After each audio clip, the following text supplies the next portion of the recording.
West Australian growers have been utilising minimum tillage practices for the last 20 years. Growers are now looking for a one-off soil inversion using a mouldboard plough to combat weeds, bury non-wetting soils and incorporate lime.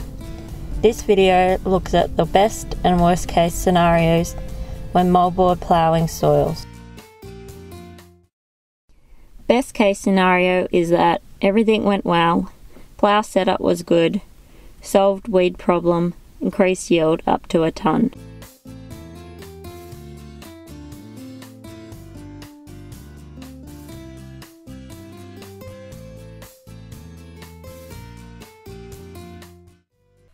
There are two things that can really go wrong with mouldboard ploughing.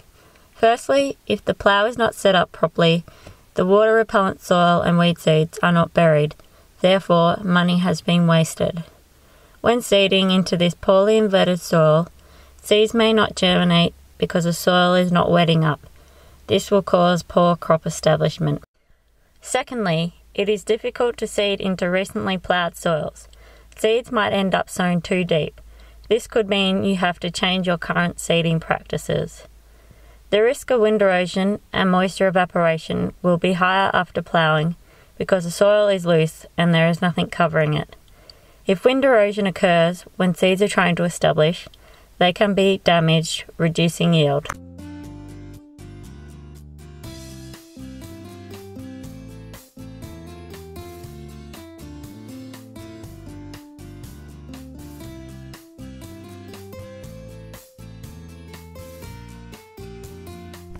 When deciding to mouldboard plough your soil, you need to remember that not all soils will give a yield benefit.